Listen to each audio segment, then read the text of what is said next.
የተባበሩት አረብ ኤምሬትስ የምትኖሩ ኢትዮጵያውያንና ትውልደ ኢትዮጵያውያን በሙሉ ይህንን መረጃ ለአንድ ሰከንድም ቢሆን ችላ ሳትሉ በጥንቃቄ አድምጡት። እንዲሁም በቦታው ላልተገኙ መረጃው ላልደረሳቸውና በተለይ ቲክቶክ ላይ በስሜት ለሚንቀሳቀሱ ወገኖቻችን ይደርስ ዘንድ ቪዲዮውን ላይክ፣ ሼር፣ ዲዩትና ሪፖስት በማድረግ የዜግነት ግዴታችሁን ትወጡ ዘንድ በትህትና ጠይቃለሁ። የዱባይ ፖሊስና የኢትዮጵያ ቆንጽላ ጽሕፈት ቤት በጋራ ባዘጋጁት የግንዛቤ ማስጨበጫና የምክክር መድረክ ላይ የተላለፈው ዋናውና የማይታለፍ ጥብቅ መልእክት ይሄ ነው። ሕጉን አላወቅኩም ነበር ማለት በሕግ ፊት ከተጠያቂነትና ከቅጣት ፈጽሞ አያድንም። እያንዳንዱ ሰው ለሚፈጽመው ድርጊት ሙሉ ኃላፊነቱ ራሱ ይወስዳል። ይህ በዱባይ ፖሊስ ኦፊሰር ክለብ የተዘጋጀው የምክክር መድረክ ያለ ምክንያት አይደለም። የዱባይ ፖሊስ ከፍተኛ የሥራ ኃላፊዎች እንዳሳወቁት የዚህ ፕሮግራም ዋና ዓላማ ዜጎችን ከመቅጣት በፊት አስቀድሞ ማስተማርና ግንዛቤ ማስጨበጥ ነው ብለዋል። ምክንያቱ በአሁኑ ወቅት በቲክቶክ እና በማህበራዊ ሚዲያ ላይ የሚታየው ደንበር የለሽ ስሜታዊነትና የኃላፊነት ጉድለት የሀገራችንን ገጽታ በከፍተኛ ሁኔታ እያበላሸ ይገኛል። በርካታ ወገኖቻችን እንደ ቀልድና እንደ ተራ ነገር በሚፈጽሟቸው ስህተቶች ሳቢያ የዓመታት ድካማቸውን፣ ስራቸውና እየኖሩበት ያለውን ሰላማዊ ኑሮ በአንድ ጀንበር እያሳጣ ይገኛል። ይህ መድረክ የተዘጋጀው ይህንን አደገኛ ክፍተት ለመግታትና የመጨረሻውን ጥብቅ የህግ ጥሪ ለማስተላለፍ ነው።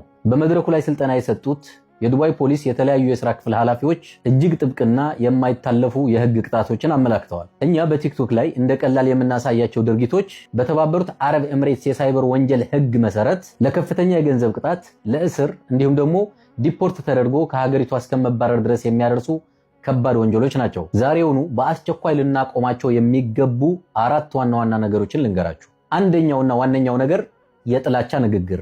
በማህበረሰቡ መካከል መከፋፈልን፣ ጥላቻንና ንቀትን የሚያንጸባርቁ የብሔር ፖለቲካ ቅስቀሳዎችን ሶሻል ሚዲያ ላይ ፈጽሞ አለማሰራጨት። ሁለተኛው ስድብ፣ ዛቻና ስም ማጥፋት። ግለሰቦችንም ሆነ ተቋማት በቪዲዮ በጽሁፍ አሊያም በኮሜንት መዝለፍና ስም ማጥፋት ፈጽሞ የተከለከለ ነው። ሶስተኛው የግለሰቦች መረጃ ማውጣትና ያለ ፍቃድ ቪዲዮ መቅረጽ። የሰዎችን ግላዊነት የሚጥሱ ምስሎችን፣ ቪዲዮዎችን አሊያም መረጃዎችን ያለ ግለሰቡ ፍቃድ ማሰራጨት ፈጽሞ በሕግ የተከለከለ ነው። አራተኛው ታማሚዎችን ሰበብ በማድረግ ያለ መንግስት እውቅና በሶሻል ሚዲያ ላይ ገንዘብ ማሰባሰብ በኤምሬትስ ሕግ ፈጽሞ የተከለከለ ነው። የዱባይ ፖሊስ ለማህበራዊ ሚዲያ ተጠቃሚዎች በይፋ እንዳሳወቀው እነዚህንና መሰል የህግ ጥሰቶችን በኢማራት ህግ ፊት ፍጹም ምህረት የሌላቸው ነገሮች እንደሆኑ በጥብቅ አሳስቧል። በመጨረሻም የቆንስል ጀነራሉ ክቡር አቶ ዘሪሁን መገርሳ በዚሁ በተባበሩት አረብ ኤምሬትስ ለሚኖሩ ለሁሉም ማህበራዊ ሚዲያ ተጠቃሚዎች ያስተላለፉት ቁርጠኛ መልእክት እንዲህ ይላል። ይህንን መድረክ ያዘጋጀነው ከመቅጣት በፊት ማስተማር አስፈላጊ መሆኑን ስላመንበት ነው።